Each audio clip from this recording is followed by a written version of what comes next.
අද 20 වන දිනටත් ඇමරිකාව ඊශ්‍රායලය සහ ඉරානය එක්ව මැද පෙරදිග කලාපයේම යුදකින්නෙන් අවුලවමින් සිටිනවා. ඉරානය සහ කටාර් රාජ්‍ය අතර බෙදාගත් සීමාවක පිටා ඇති සවුත් පරාස් ප්‍රදේශයට ඊශ්‍රායලය ඊයේ රාත්‍රියේදී ගුවන් ප්‍රහාර මාලාවක් එල්ල කිරීමත් සමග ගැටුම් තවදුරටත් උත්සන්න වී තිබෙනවා. ඉරානයේ සවුත් පරාස් ප්‍රදේශයට පහර දීමෙන් කොහොමද මැද පෙරදිග යුද්ධය තීව්‍ර වෙන්නේ?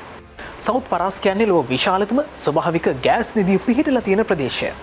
ජාත්‍යන්තර බලශක්ති ඒජන්සියට අනුව මෙම ක්ෂේත්‍රය තුළ ඇස්තමේන්තු ගත ඝන අඩි ට්‍රිලියන 1800ක ස්ථානීය ස්වභාවික වායු තියෙනවා. ඒ වගේම බැරල් බිලියන 50ක පමණ ස්වභාවික වායු ඝනීභවනයකුත් තියෙනවා. වාර්තාවලට අනුව මේ ස්වභාවික ගෑස් නිධිය වර්ග කිලෝමීටර 9700ක භූමි ප්‍රදේශයක් පුරා පැතිරී ගිහිල්ලක් තියෙනවා. මේ ගෑස් නිධියට හානි කළයි කියන්නේ විශාල ලෙස බලශක්ති අර්බුදයක් ඇති වෙන්න එය හේතුවක් වෙන්න පුළුවන්. ඉරානයේ සවුත් පරාස් වෙත පහර දී තිබුණේ ඊශ්‍රායලයේ වුවත් ඉරානයේ ඒ චෝදනාව ඇමරිකාවට සහ කටාර් රාජ්‍යයට එල්ල කරමින් එවෙනුවෙන් පරිගැනීමේ අදහසින් කටාර් රාජ්‍යයේ රාස් ලෆාන් බලශක්ති මධ්‍යස්ථානයට පහර දීම සිදු කළා. රාස් ලෆාන් සැලකෙන්නේ ලොව විශාලතම ද්‍රව ස්වභාවික වායු සැකසුම් පහසුකම ලෙසයි. He's causing fires and damage. Qatar said it reserves the right to කෙසේ වෙතත් ඉරානයේ කටාර්හි රාස් ලෆාන් බලශක්ති මධ්‍යස්ථානයට පහර දී පරිගැනීමත් සමග ඇමරිකානු ජනාධිපති ඩොනල්ඩ් ට්‍රම්ප් සිට්‍රූත් කිනුමට සටහනක් එක් කරමින් ඊශ්‍රායලයේ ඉරානයට එල්ල කළ ප්‍රහාරය පිළිබඳව තමන් හෝ කටාර් රාජ්‍ය දැනුවත්ව නොසිටි බව අවධාරණය කළා. එමෙන්ම ඊශ්‍රායලයේ තවදුරටත් පරාස් නිධියට යලි ප්‍රහාර එල්ල නොකරන බවටත් ඇමරිකානු ජනාධිපතිවරයා සහතික වනවා. එසේ වුවත් ඉරානයේ කටාර් රාජ්‍යයට අඛණ්ඩවම ප්‍රහාර සිදු කළහොත් ඉරානයේ ප්‍රධාන වත්කමක් වන ලොව විශාලතම ගෑස් නිධිය පුපුරවා හරින බවට ට්‍රම්ප් සැර ප්‍රකාශයක්ද සිදු කර තිබෙනවා. කෙසේ වෙතත් ඉරානයේ දිගින් දිගටම ඊශ්‍රායල ප්‍රහාරයට තවදුරටත් ප්‍රතිචාර දක්වන බවට අනතුරු අඟවමින් පර්සියානු ගල්ෆ් කලාපයේ පිහිටි තෙල් සහ ගෑස් මධ්‍යස්ථාන වෙත ප්‍රහාර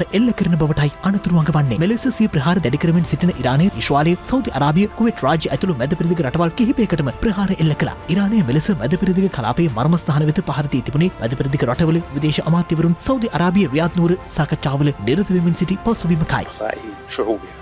ඉරානය සෞදි අරාබිය ඇතුළු ගල්ෆ් කලාපයේ රටවලට පහර දෙමින් මේ සිදු කරන්නේ ජාත්‍යන්තර නීතිය උල්ලංඝනය කිරීමක්. අවශ්‍ය වුවහොත් ඉරානයට එරෙහිව හමුදා ක්‍රියාමාර්ග ගන්න අපිට අයිතිය තියෙනවා. ඉරානයේ නිසා මුළු කලාපයේම දැන් තියෙන අස්ථාවර තත්වයක ඉරානය වහාම මේ ප්‍රහාර නැවැත්විය යුතුයි. සාකච්ඡාව අතරතුරදී කටාර්හි විදේශ අමාත්‍යවරයාද පවසා ඇත්තේ තමන් මෙම යුද්ධයේ මුල සිටම කිසිදු පාර්ශවික පැත්තක් නොගත් නමුත් රටේ ස්වෛරී භාවයට එල්ලවන ප්‍රහාරවලදී නිහඬව නොසිටින බවයි. මේ අතර ඉරාන ප්‍රහාරවලින් පසු කටාර්හි ඉරාන තානාපති කාර්යාලයේ සිටින ආරක්ෂක සහ හමුදා උපදේශකවරුන්ට මෙන්ම ඔවුන් යටතේ සේවය කරන නිලධාරීන්ට පැය 24ක් ඇතුළත රටින් පිටවන ලෙසයි කටාර් රාජ්‍ය නියෝග කර ඇත්තේ. එමෙන්ම එම සාකච්ඡාවෙන් පසු රටවල් 12ක විදේශ අමාත්‍යවරුන් එක්ව ඉරානයෙන් විශේෂ ඉල්ලීමක් සිදු කර තිබෙනවා. ඒ ප්‍රහාර වහාම නතර කරන ලෙසයි. ලෝක වෙළඳාමට ඉතා වැදගත් වන හෝමුස් සමුද්‍ර සන්ධිය සහ බාබ් අල් මන්දෙබ් යන මුහුදු මාර්ග අවහිර නොකරන ලෙසත් නාවික කටයුතු වලට තර්ජනයක් නොවන ලෙසත් ඉරානයෙන් තවදුරටත් ඉල්ලීම් සිදු කර ඇති බව සඳහන්. ජාත්‍යන්තර මාධ්‍ය වාර්තා කරන්නේ ඊශ්‍රායලයේද දකුණු ලෙබනනයේ සහ ඉරානයේ ඉලක්ක කරගෙන ගුවන් ප්‍රහාර එල්ල කර ඇති බවයි. ඉරානයේ බුද්ධිතරුතුරු අමාත්‍ය ඉස්මායිල් කාටිබ් ඊයේ රාත්‍රියේ එළවූ ඊශ්‍රායල ප්‍රහාරයකින් ජීවිතක්ෂයට පත්ව ඇතැයිද එම වාර්තාවල සඳහන්. මේ අතර ඇමරිකාවේ එමරි විශ්වවිද්‍යාලයේ මහාචාර්යවරයෙකු ලෙස සේවය කළ ඉරාන ආරක්ෂක ප්‍රධානී අලි ලාරිජානිගේ දියණියව එම තනතුරෙන් ඉවත් කිරීමට විශ්වවිද්‍යාල පාලනාධිකාරිය පියවරගෙන තිබෙනවා. ඒ අයව සේවයේ යෙදවීමට එරෙහිව එල්ල වූ දැඩි මහජන විරෝධය මැදයි.